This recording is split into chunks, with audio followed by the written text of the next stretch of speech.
हंसराज यादव, गांव नीला एडी से हैं। शादी को 10 साल हो चुके हैं कि जज बनकर ही अगर आऊँगी तो ससुराल भी वो तभी लेकर जाएंगे। जान से मारने की धमकी देता था पूरी फैमिली को। और उसके बाद वो आरएसएस से भी जुड़े हुए हैं, तो वो भी उन्होंने धमकियां दी कि मेरी बहुत ऊपर तक पहुंच है और तुम लोग मेरा कुछ नहीं बिगाड़ पाओगे।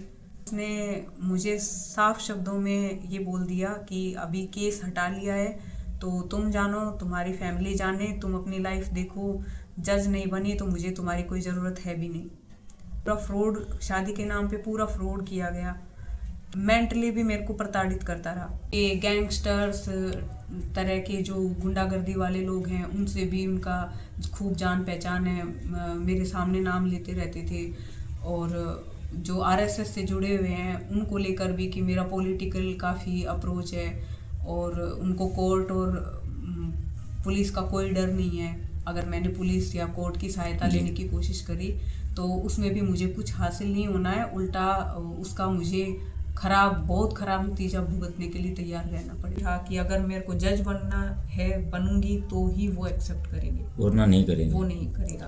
तो मतलब मैं बहुत, मेरी लड़की बहुत दुखी पाई उसके कि अब तू चाहे कोर्ट में जा, चाहे पुलिस में जा, चाहे तू पंचायत कर, मेरे को किसी से डर नहीं लगता और मेरे किसी काम की नहीं है।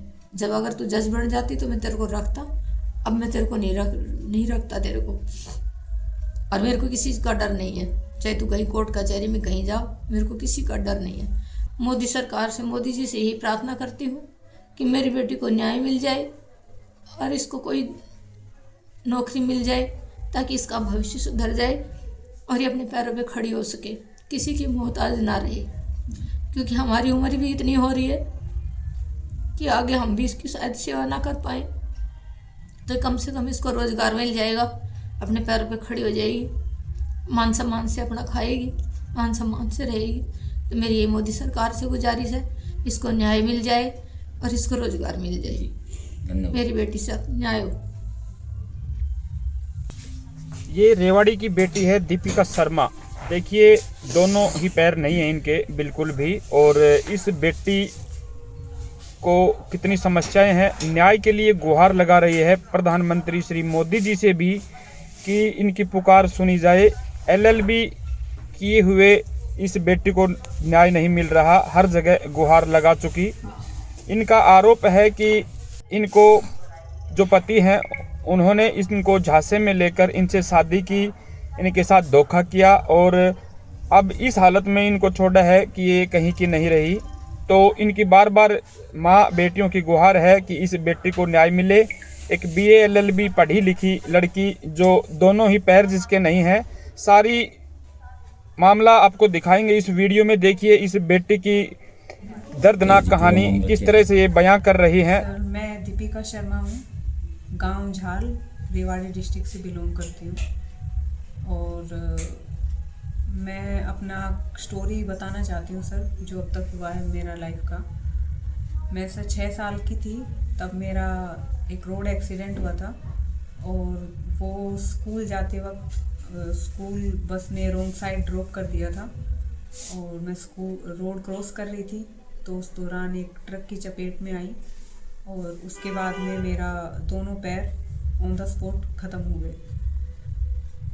तो काफ़ी ट्रॉमा हुआ उस चीज़ का, बट खुद को और फैमिली के सहयोग से मैंने खुद को हील किया और अपना स्टडी जारी रखा, क्योंकि मेरा स्टडी में काफ़ी रुझान रहा बचपन से ही। उसके बाद सर काफ़ी स्ट्रगलिंग लाइफ हो गया था उसी time, but parents know doubt बहुत अच्छे मिले मुझे, इसके लिए ब्लेस्ड फील करती हूँ मैं।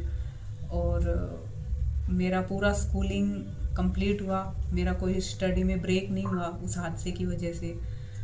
लेकिन काफ़ी हेल्थ इश्यूज चलते रहे, टाइम पे ऑपरेशंस वगैरह चलते रहते थे। लेकिन वो सारे स्ट्रगल को पार करते हुए पेरेंट्स के सहयोग से काफ़ी सही तरीके से मैंने अपना स्कूलिंग टाइम पीरियड कंप्लीट किया। उसके बाद सर मेरा LLB करने का इच्छा था, तो मेरा BA LLB में एडमिशन करवाया गया।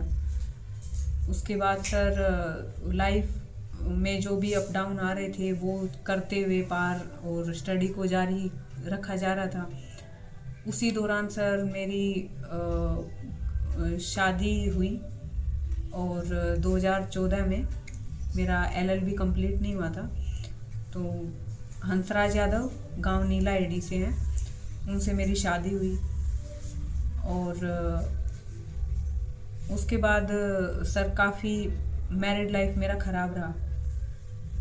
हंसराज यादव की तरफ से मुझे टाइम टाइम पे पैसों के लिए प्रताड़ित किया जाता रहा मानसिक तौर पे। और मेरे पापा जी ने उनको 8 लाख की मदद की। उसके बाद में फिर से मतलब वो 8 लाख देने के बाद भी उनकी तरफ से टाइम टाइम पे पैसों की डिमांड होती रही। छोटे मोटा रकम जो भी होता था पापा जी से बन पाता था वो हेल्प करते थे हमारी।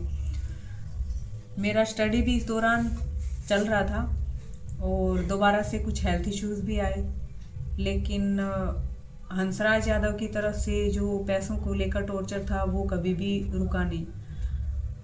उसने मुझे मेरे मम्मी पापा जी से भी दूर रखा, उनसे दूर करवा दिया। मुझे वक्त वक्त पे ये एहसास दिलाया जाता था कि मेरा फिजिकल कंडीशन ऐसा है और उसने मुझे इस कंडीशन में अपनाया है, शादी की है, तो उसने बहुत बड़ा एहसान किया है और उसकी एवरेज में उसको जो भी उसकी डिमांड हो वो पूरा किया जाना चाहिए। इस सारे मामले में मैं एक बात और बोलना चाहूँगी कि मुझे कभी भी हंसराज यादव की तरफ से लीगल वाइफ का दर्जा नहीं दिया गया। जैसे मैरिज सर्टिफिकेट बनवाना और फैमिली आईडी में नाम दर्ज करवाना या आधार कार्ड में शो करना कि मैं मैरिड हूँ, वो हमारी शादी को 10 साल हो चुके हैं लेकिन वो नहीं किया गया।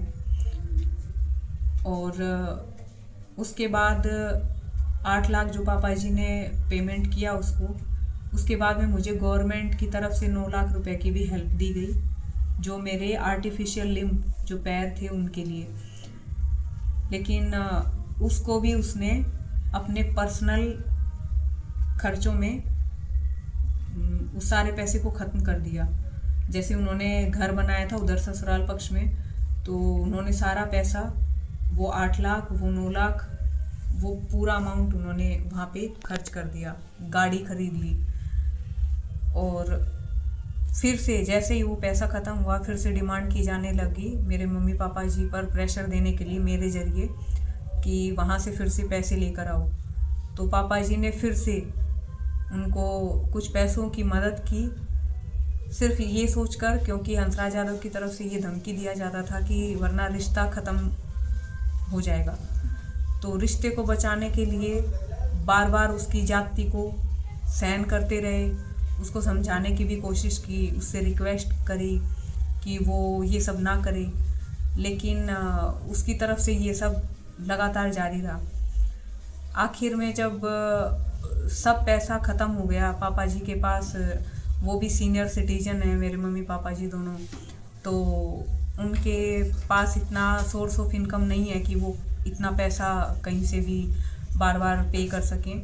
तो हंसराज यादव ने सबसे जो लास्ट हथियार अपनाया, उसने पैतृक संपत्ति में जो मेरे मायके की तरफ है उसमें मुझ पे प्रेशर डाला, मुझे मेंटली टॉर्चर किया, मेरे साथ मारपीट भी की कि मैं केस लगाऊं पापा जी के अगेंस्ट और अपना पैतृक संपत्ति में से अपना हिस्सा लूं। वो केस अगस्त 2022 में किया गया। उसके बाद में मैंने काफ़ी टाइम तक उसको समझाने की कोशिश की, उससे बात करके बैठ के कि वो केस को विड्रॉल कर लिया जाए और मुझे मेरे मम्मी पापा जी से मिलने दिया जाए।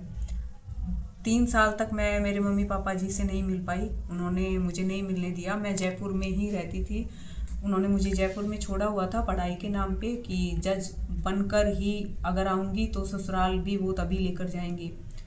और मेरे मम्मी पापा जी से भी मेरा कांटेक्ट ख़त्म करा दिया। ये लोग मुझे मिलने की कोशिश करते थे तो वो सबको मतलब फिजिकली हार्म करने की धमकियां देता था, जान से मारने की धमकी देता था पूरी फैमिली को। और उसके बाद वो आरएसएस से भी जुड़े हुए हैं, तो वो भी उन्होंने धमकियां दी कि मेरी बहुत ऊपर तक पहुंच है और तुम लोग मेरा कुछ नहीं बिगाड़ पाओगे।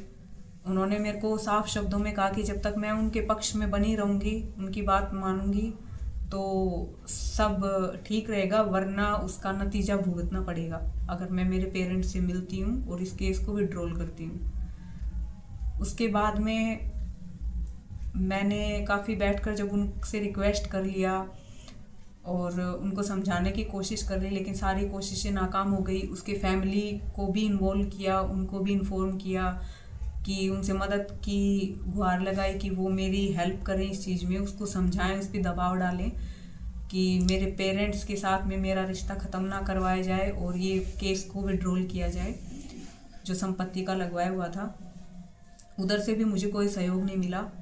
उल्टा उन सब लोगों ने भी, उसकी फैमिली ने भी मेरे को यही बोला कि इधर आपका कुछ भी नहीं है और अपने पेरेंट्स को बोलो कि वो अपनी संपत्ति में तुम्हारा शेयर दे दें। उसके बाद में मैंने 2024 अप्रैल में अपने पापा जी से बात करी और लास्ट में ये डिसीजन लिया कि मुझे ये केस हटाना है, विड्रॉल करना है।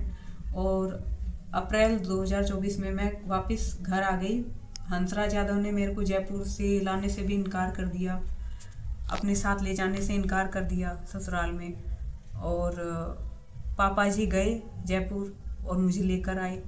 फिर मैंने केस विड्रॉल किया। फिर भी हमने उनसे बात करने की कोशिश करी कि केस विड्रॉल किया है तो अभी भी रिश्ता मतलब बचा रहे, बना रहे, चीज़ें सही कर ली जाएं। लेकिन उसने मुझे साफ शब्दों में ये बोल दिया कि अभी केस हटा लिया है तो तुम जानो, तुम्हारी फैमिली जाने, तुम अपनी लाइफ देखो, जज नहीं बनी तो मुझे तुम्हारी कोई ज़रूरत है भी नहीं। तो ये एक तरीके से पूरा फ्रॉड, शादी के नाम पे पूरा फ्रॉड किया गया कि उसने कभी भी फाइनेंशियली तो लिया ही नहीं, मतलब मेरा जो एज ए वाइफ उसका एज ए हस्बैंड बनता था, और मेंटली भी मेरे को प्रताड़ित करता रहा। तो ये सारा टॉर्चर इस शादी के 10 साल में होता रहा। 2014 में आपकी शादी 2025 आ चुका है, क्या कभी मारपीट वगैरह भी हुई आपके साथ? जी, जो केस करवाया गया था जो प्रॉपर्टी का, उसमें उनकी सिस्टर के घर पे वो मेरे को लेके गया और वहाँ पे उन दोनों ने मेरे को मेंटली हैरेस और ये धमकियाँ देना, जान से मारने की और मारपीट की। जान से मारने की जान से धमकी मारने की भी धमकी। तो जान से मारने की धमकी दे रहा, क्या कोई पॉलिटिकल रिलेशन है उसका या फिर दबंग गई है, किस तरीके का उसका व्यवहार है? वो सर मेरे को बोलते रहते थे कि उनके गैंगस्टर्स तरह के जो गुंडागर्दी वाले लोग हैं उनसे भी उनका खूब जान पहचान है, मेरे सामने नाम लेते रहते थे।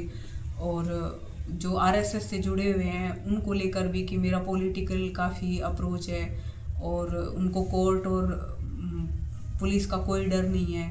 अगर मैंने पुलिस या कोर्ट की सहायता लेने की कोशिश करी तो उसमें भी मुझे कुछ हासिल नहीं होना है, उल्टा उसका मुझे बहुत ख़राब नतीजा भुगतने के लिए तैयार रहना पड़ेगा। इस तरीके का उनका।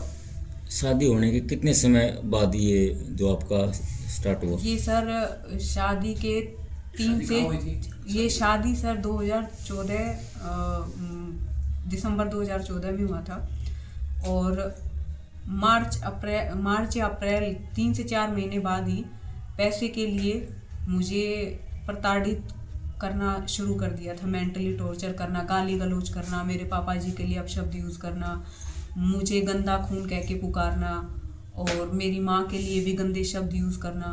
तो वो फर्स्ट टाइम था जब उन्होंने मेरे को पैसों के लिए डिमांड करा। आप मायका आपका झालगांव रेवाड़ी है और आपका ससुराल सर गांव नीलाहेड़ी, झज्जर डिस्ट्रिक्ट में। झज्जर डिस्ट्रिक्ट नीलाहेड़ी, कोसड़ी से आगे जी। तो आपके हस्बैंड का नाम? उनका हंसराज यादव। तो क्या कोई उनका कानूनी सलाहकार या कोई वकील वगैरह है या क्या है उनका, मतलब क्या प्रोफेशन है उनका?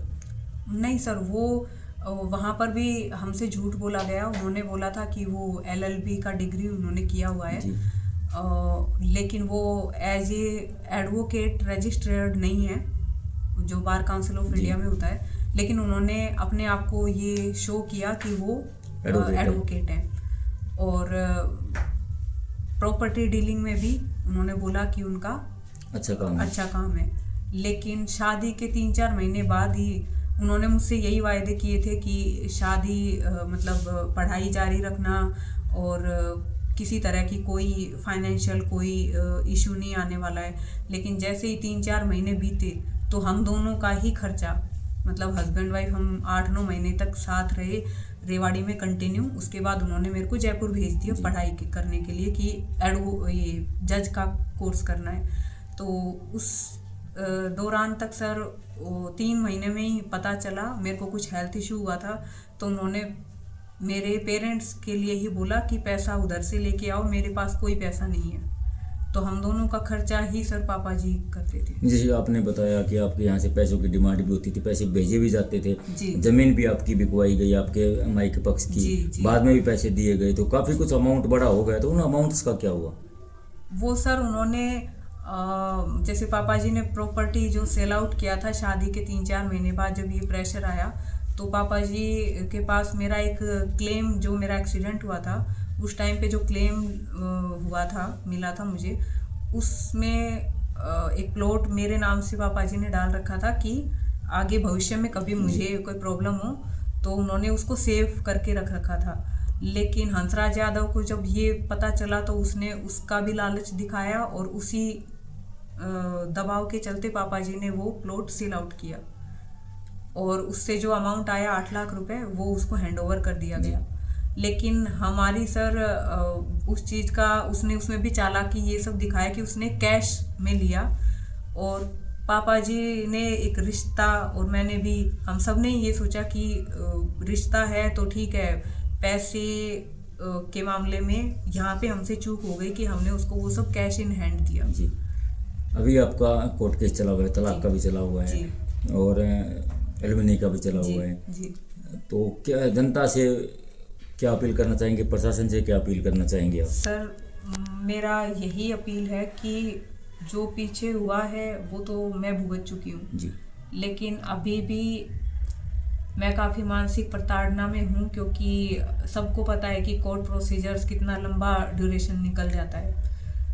और अभी मेरे मामले में मैं 1.5 साल से अपने पेरेंट्स के पास रह रही हूँ और वो सीनियर सिटीजन है, उनका कोई सोर्स ऑफ इनकम नहीं है इतना बड़ा। उनका जो जैसे मेरा हैंडीकैप पेंशन या उनका बुढ़ापा पेंशन, सिर्फ इन चीज़ों से ही हमारा खर्चा निकल रहा है। मेरे काफ़ी हेल्थ इश्यूज बीच में आते रहते हैं, उसके लिए हैवी अमाउंट की ज़रूरत पड़ती रहती है जो ट्रीटमेंट के लिए।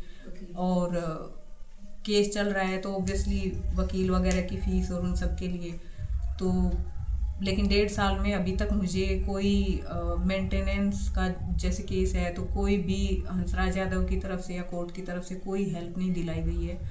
तो केस में भी सर, अगर मैं बात करूँ एक अकेली लड़की जो जिसके 2 पैर भी बचपन में ख़त्म हो चुके हैं, अपाहिज, अगर कोई रास्ता समझौते का निकलता है तो क्या आप दोबारा उनके साथ जीवन बसर कर सकते हैं? नहीं सर, इतना कुछ आप झेल चुके हैं कि कोई गुंजाइश नहीं है? नहीं सर, क्योंकि इन 10 सालों में देने का रीज़न ही यही था। क्योंकि 3 से आप समझ सकते हैं कि 3 से 4 महीने के बाद में जो चीज़ें स्टार्ट हो गई थी तो हमने उसको लाइट नोट पे तो नहीं लिया था कि पैसे का डिमांड तो खराब ही है, लेकिन फिर भी कि एक रिश्ता जुड़ जाता है तो आप एक सामाजिक तौर पे समझ सकते हैं कि कोई भी रिश्ता तोड़ने के लिए नहीं जोड़ता है। बिल्कुल। तो उसका काफ़ी कोशिश की गई कि बना रहे, और चाहे इन्हीं चीज़ों से पापा जी, मतलब मेरे पेरेंट्स ने, मम्मी पापा जी ने भी यही सोचा, मैंने भी, कि शायद मेरा भी कहीं पे जॉब हो जाएगा तो कुछ चीज़ें सॉर्ट आउट भी हो जाएं, मनी का प्रॉब्लम है फाइनेंशियल वो क्लियर हो जाए। लेकिन वो भी पूरा दारोमदार मेरे ऊपर ही था कि अगर मेरे को जज बनना है, बनूंगी तो ही वो एक्सेप्ट करेंगे, वरना नहीं करेंगे, वो नहीं करेगा। तो मतलब इतना ज़्यादा सेक्रीफाइस आप कर चुके हैं, समझौते कर चुके हैं कि आप अब किसी समझौते में की कोई गुंजाइश नहीं, कोई गुंजाइश। नमस्कार जी। नमस्कार सर। आपकी बेटी के साथ इतनी बड़ी दुखदायी घटना हुई, जिसको 4-5 साल यहाँ पर घर पर रहते हुए हो गए शादी के बाद भी, क्या कहेंगे इसके बारे में?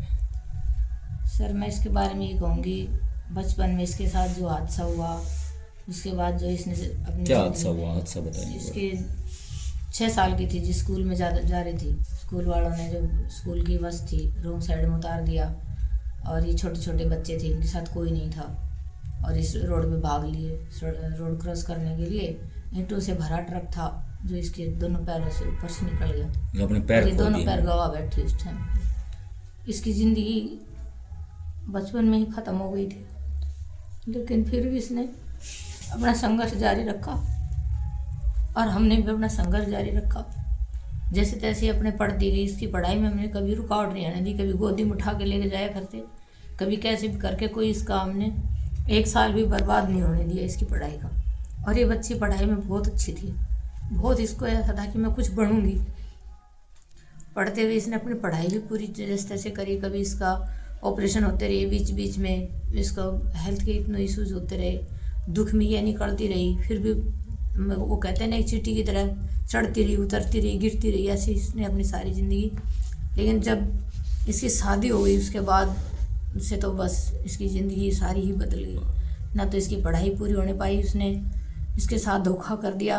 पहले तो कि मैं RSS में हूँ, मैं गायों की सेवा करता हूँ, मैं सामूहिक विवाह करवाते हैं, हम बच्चियों की इतना पैसा लगाते हैं, हम इसकी भी सेवा करेंगे, गायों की तरह इसकी सेवा करेंगे, इसको मैं पढ़ाऊँगा, इसकी सेवा करूँगा और इसको जिस मुकाम पे मैं ले जाना चाहता हूँ इसको जज बनाऊँगा।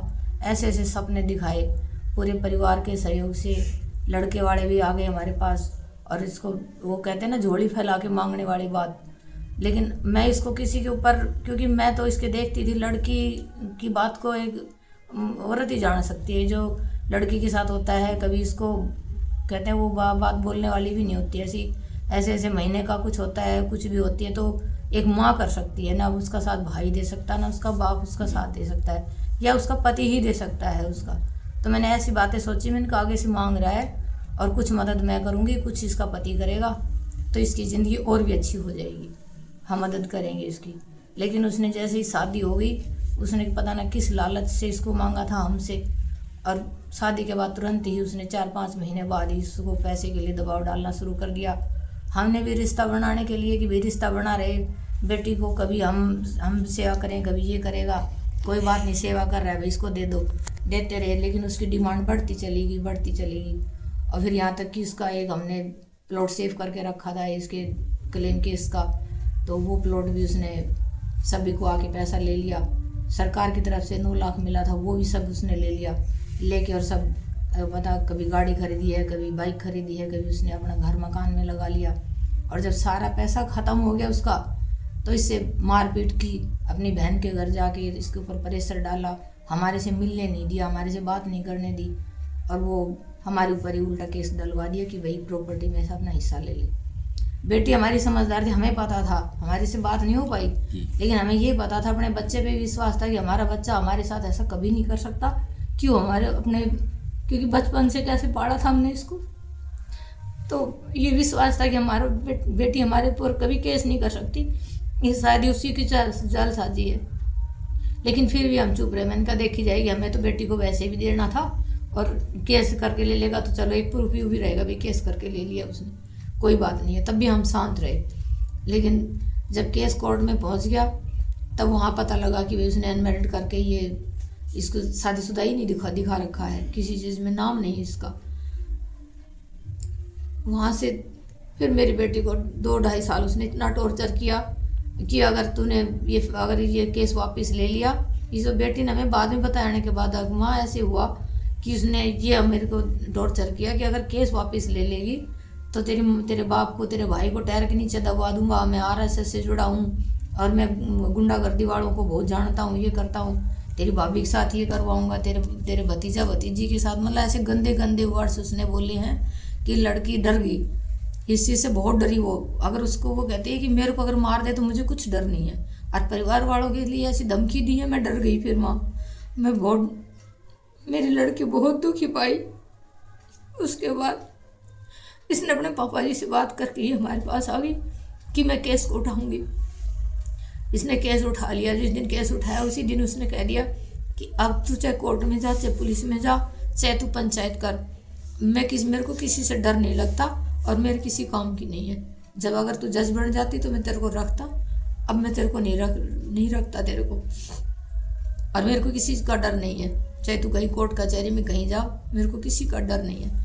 मैं तो अब यही जो भी हो गया वो तो इसके साथ कोई बदल नहीं सकता, लेकिन अब मैं मोदी सरकार से, मोदी जी से यही प्रार्थना करती हूँ कि मेरी बेटी को न्याय मिल जाए और इसको कोई नौकरी मिल जाए ताकि इसका भविष्य सुधर जाए और ये अपने पैरों पे खड़ी हो सके, किसी की मोहताज ना रहे। क्योंकि हमारी उम्र भी इतनी हो रही है कि आगे हम भी इसकी शायद सेवा ना कर पाएँ, तो कम से कम इसको रोज़गार मिल जाएगा, अपने पैरों पे खड़ी हो जाएगी, मान सम्मान से अपना खाएगी, मान सम्मान से रहेगी। तो मेरी ये मोदी सरकार से गुजारिश है, इसको न्याय मिल जाए और इसको रोज़गार मिल जाए, धन्यवाद। मेरी बेटी से न्याय हो।